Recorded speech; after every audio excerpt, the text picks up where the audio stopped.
Hey, what is going on, everyone? How about we go a third round with New England and take a look at the Constitution state, Connecticut. Connecticut has some other lesser-known nicknames: the Nutmeg State, the Provision State, and the Land of Steady Habits. Now, the last one I know sounds like I made it up, but I assure you it's a real nickname. It's a real nickname that origins go all the way back to the 1800s. The Land of Steady Habits was associated with Connecticut's tradition of assuring political stability through repeatedly electing the same officials to high office, even if they sucked at it. To me, that sounds more like something you'd say about maybe a drug-infested neighborhood. You know, the Land of Steady Habits. These people got a habit and they can't break it. Anyway, Connecticut has a long maritime history and a reputation based on that history, yet the state has no direct ocean front, technically speaking. The coast off Connecticut sits along the Long Island Sound, which is an estuary. Here it is right here.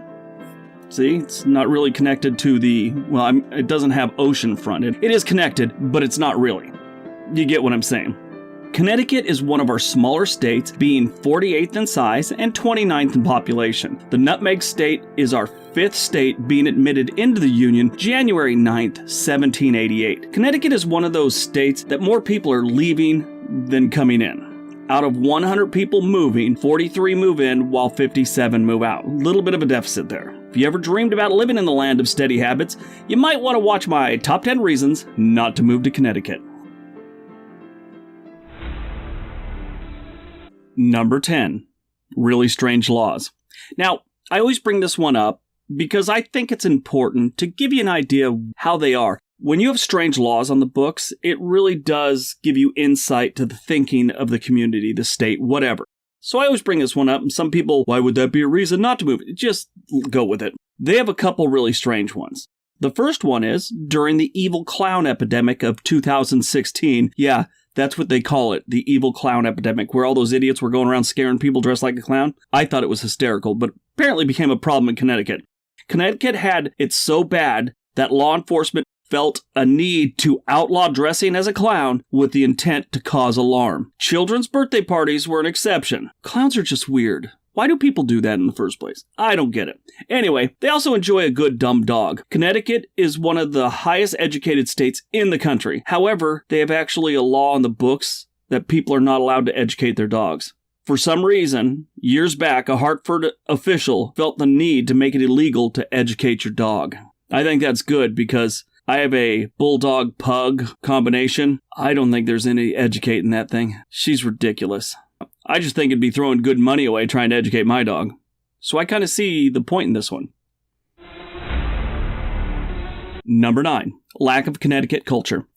Now, this one I got from a high school friend who's lived in Connecticut, New Haven to be exact, since she got out of college in 1990. It's one of those ones you wouldn't pick up on unless you lived there. Connecticut lacks things uniquely Connecticut. Want to go to a bar, you're going to have to go to Applebee's. You want coffee, it's Starbucks or Dunkin' Donuts, and that's it. Connecticut only seems to have the big box stores and generic big companies. Notice I said seems. Stop typing. I'm sure you can give me a couple examples of some mom and pop places around where you live, but they are few and far between. Starting a local business is extremely expensive and not worth the headache in Connecticut. Then you factor in the declining population, and it makes even less sense to start one now. Now, she did give me a couple examples around the colleges that they do have neighborhood bars or whatever, but they're very few compared to other states and other major cities. She also said if you're ever in New Haven, you need to eat at Frank's. It's a pizza place. She called it Frank's Pepe or something like that. On Worcester and I think she said Chestnut. She said it's the best pizza place in the world. So we'll go with that.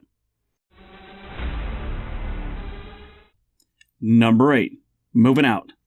Connecticut is ranked 4th in states with the highest percentage of outbound moves at 57%. Kind of touched on that in the opening of this video. Residents are leaving, and it's no surprise to anyone. The older generation doesn't want to deal with the cold and the taxes on their retirement, and the younger generation can't find jobs, which brings us to our next on this list.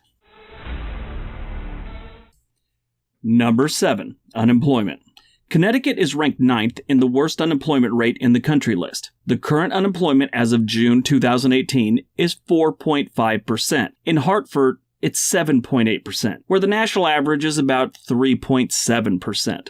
This is where I have to tell you that this stat changes monthly, so stop typing. It might be different 2 months down the line, and no, I won't update the video. You will just have to live with this one and let it go. Side note, when you DM me, or email me or put in the comments and say things like, I demand you correct this, my only question is this: what planet are you from where someone would actually do what you're asking when you say things like that? That's a real thing, by the way. It's happened more than once. Number 6. Taxes. Connecticut residents pay the third highest taxes. Their current income tax is 12.3%, and that's pretty high as it is, and it doesn't stop there. The state keeps increasing their taxes to fight their never-ending debt. In 2011, they raised their sales tax, cigarette tax, their corporate income surcharge, and instituted a luxury goods tax. I've got a better idea. Why don't you get someone to go over your books and find out where all your money's going, instead of just keep asking for more or forcing people to pay more? Some of your residents might stay in the state that way. That's just me. I'm not a tax professional. And please, don't forget to leave some smart comment right now about what I just said about not being a tax professional. Sure, some tax professional out there is just losing it. He's going to give me the what for right about now. Number 5. Connecticut is boring. There's nothing to do in Connecticut. Connecticut is historically boring. Matter of fact, the only thing to do in this state is historical stuff, tours and whatnot. After that, there's very few other options. Connecticut lacks nice, vibrant cities, people don't socialize, and it's expensive. And considering a vast majority of the populace is broke, even if there was something to do, they probably can't even afford it. Number 4. It's haunted. Being one of the first settlements in the country, it's no surprise the place is haunted. Various places around the state are said to be haunted. There are many ghost tours, ghost towns, and they even made a movie called The Haunting in Connecticut. It scared the crap out of me. And if you really want to see something scary, take a look at The Haunting in Connecticut 2, and take a look how bad it is. That movie sucked. I paid to see that in the theaters. I think somebody owes me some money. That's like the only exciting thing to do in Connecticut, is get scared. Well, other than dream about leaving. That's pretty exciting. Number 3. Not a place for retirees. The Constitution state does little to promote the general welfare of its retirees. It's cold, not a bunch of golf carts, and they don't have enough young people to listen to them talk about how good it used to be. They don't give them tax breaks. Matter of fact, Connecticut ranks among the most unfriendly tax states for retirees.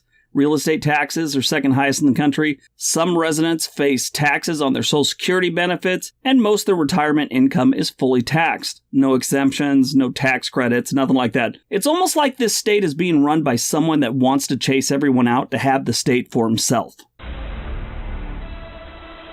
Number 2. Lack of sunlight. If you ever find yourself depressed and you're in Connecticut, it may be from lack of sunlight. Study after study found that lack of sunshine and vitamin D affects your mood. The state has only about 82 sunny days per year. In the summer, the average citizen sees about 4 hours of actual sunshine. And in the winter, the average citizen sees about 2 hours of sunshine. With all that lack of sun, you'd think they'd be big on vampire movies and legend. But they're not. I couldn't find really anything about vampires. I mean, they're big, that whole Twilight Saga thing. No sunshine in Seattle either. People there are depressed as well. But really, the only thing sucking these people dry is their own government. And number 1, Hartford. Yes, the whole city of Hartford, Connecticut is a reason not to move to Connecticut. I recently did a video on the worst major cities in the US for 2018. Hartford was number 9. Now, considering it was up against things like Detroit and, Chicago, and Hartford made that list. And it's like they tried to make a list like that. The city's poor economic conditions are driving people out of Hartford. In the last 5 years, Hartford's population shrank by 1.3%. In the world of city stats and, governmental stats, for a good-sized city like Hartford, that's a big number. They also have a serious drug problem, and the problem isn't lack of drugs. Sounds like they have enough for everyone. And on top of all that, once you get outside, let's say the downtown historic area, Hartford isn't much to look at. It's pretty much run down. It's too bad. Like I said earlier in this video, it honestly seems like someone is trying to chase the residents of Connecticut out of this state, and Hartford even more so. Alright, so that's the top 10 reasons not to move to Connecticut. I hope you guys enjoyed it. Don't forget to hit all those buttons, like, dislike, tell me what you thought. Don't forget to hit that subscribe button. We're getting really close to the 100,000 this year.